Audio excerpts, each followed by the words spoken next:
In my early 20s and my 30s, I really excelled quite a bit. I went to college, graduated from University of Central Oklahoma, summa cum laude with highest honors, and continued on into a professional career in architecture and drafting. And things were going okay. I was married. I had a child. The marriage would break up later, and I kind of got myself into kind of a slump. I had reached the peak of professional arena that I was interested in. I was doing very well. I was the chair of a computer drafting and design department at a university here in Oklahoma City. But what really turned my life upside down and kind of threw me in a spiral that was out of control was being introduced to crack cocaine. I was 41 years old the first time I tried crack cocaine, and I know that must sound ridiculous that somebody with an education and a career and a background and everything would try a drug like crack cocaine, but I really felt like I was strong enough to handle it. And so I started using it, and my life started to become more and more revolved around the use of crack, the people I hung around with. The money that I had was spent on crack cocaine, and it eventually brought me to the point to where I had a bit of a disaster. I totaled my mother's car, and finally I admitted to her that I had a crack addiction, and it had been going on for about 1 year and 6 months. My mother suggested to me that I should go to Griffin Memorial Hospital to try to get some help for it, and I agreed to do that. While I was staying there at Griffin, my mother, I had done so many things to lose her trust.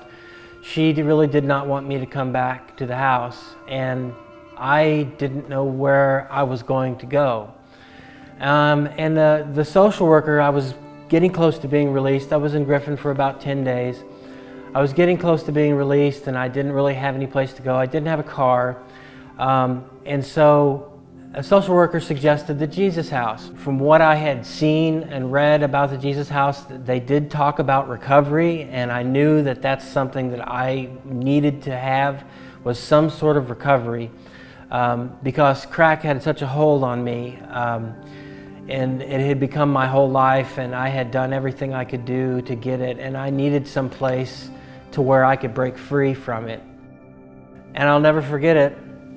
I showed up and walked into Kevin's office and sat down, and the first thing Kevin asked me was, well, when was the last time you used? And I told him it was February 20th. And he says, well, you need to remember that day, he said, because that's going to be your sobriety date. That's going to be the day that you're going to remember for the rest of your life as the day that you got clean.